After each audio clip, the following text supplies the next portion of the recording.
What was your first awareness of Oscar Wilde? Well, I think as a child, my mum read me The Happy Prince, and it resonated with me a lot when I was about 6 or 7. I think partly because one's relationship with one's mother is the best relationship in the world at that point. And I remember her so well she was in her Jackie Onassis period with white earrings and short hair and a little mini dress.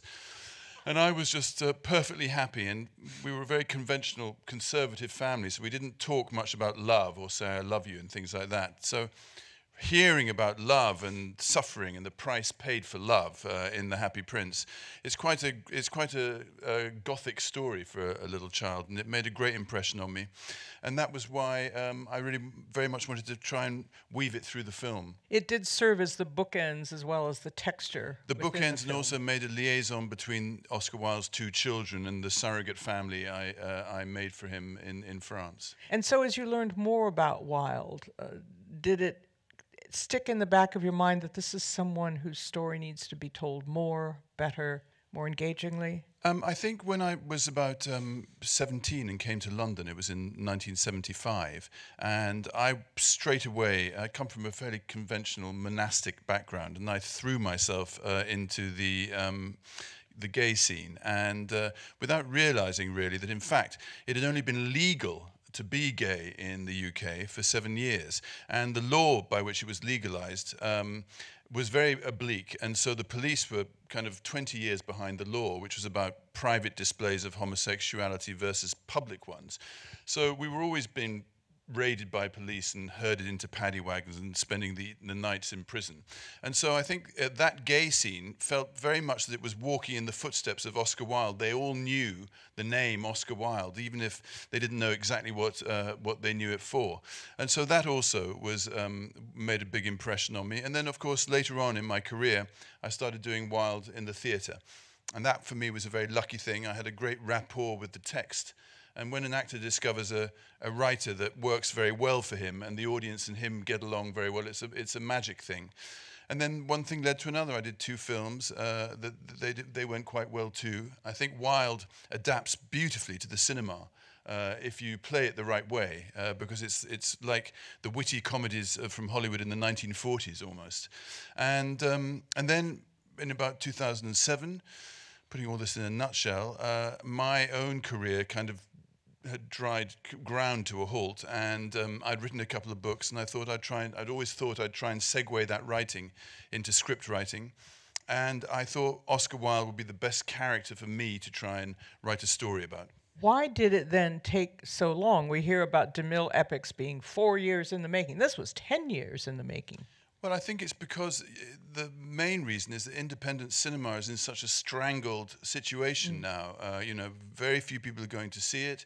There's in Europe, in England anyway, there's only 3 outlets for finance, really, and then in Europe there's quite a lot, but it's very difficult. It's not easy anyway.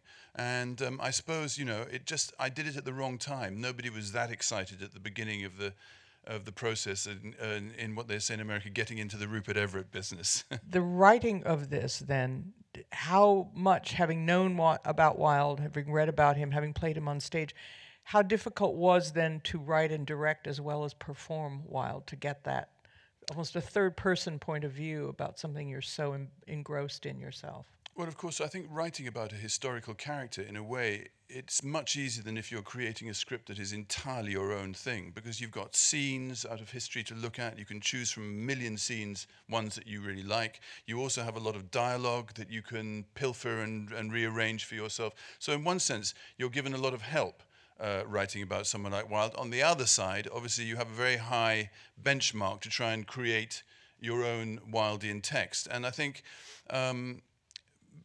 but in one sense, of the whole process of making my film, it was the most. It was rather like how it was wonderful. I really enjoyed it, and becoming a Wilde sleuth was great fun. Going to the hotels he lived in, and going to Naples, and discovering the flat he stayed in, and all that kind of stuff is just heavenly for me. What was the physicality of the role like for you, even though you'd done it on stage? Was it any different from film? Well, I think being on the stage was very, very useful for me, considering I was directing the film and acting in it, because there's nothing like being in a play to really, really learn about a character. And even though the action was different in David Hare's play to my film, still the character was very much the same. And I learnt an awful lot about him because I performed in the play for about 2 or 3 years on and off. And so when I got to the point where I was in the movie and directing, I could really switch into the character without having to have too much quiet time or downtime. He wasn't perhaps the first, we'd say, international celebrity, but he was one of the early ones. He certainly was one of the first 2 or 3 people who were famous for the sum total of him, famous for being famous. Here in the States, he really was famous for being famous. He traveled around America like J-Lo in his own train. And he did go down with the miners wearing a purple suit or something. And he went down with the miners in a purple suit. He had his whole train reupholstered in green leather, and he lectured miners down in the mines on beauty, the need for beauty, and things like that. I mean, quite extraordinary thing, really. He went to San Francisco. He went all over the place. So he really was famous for being famous. He was known. And that's the other thing that's, I think, very, very interesting about my story. Not the way I tell it, but the picture of it is that in Paris in 1888, 1898 and 99 and 1900, Oscar Wilde was the image of the first out gay man in modern times. Homosexuality didn't exist as a word. Women never, ever, ever would have even known, had a clue that men might have had sex with each other. They hardly had a clue that men had sex with them. There wasn't a word for it. When they saw Wilde on the street and he was famous, so everyone knew him, then they said, that is a homosexual man. And as they say in Latin, nomen est numen, to name is to know. Once it was known, then the road to liberation was something that had to happen. And so for me, he really is the Christ figure, because his people, which we now, the LGBTQ community, are, it really started. The road to liberation started with that moment, homosexuality becoming a word. Well, Rupert Everett, thank you so much. Thank you very much, everyone. Thank you very much indeed.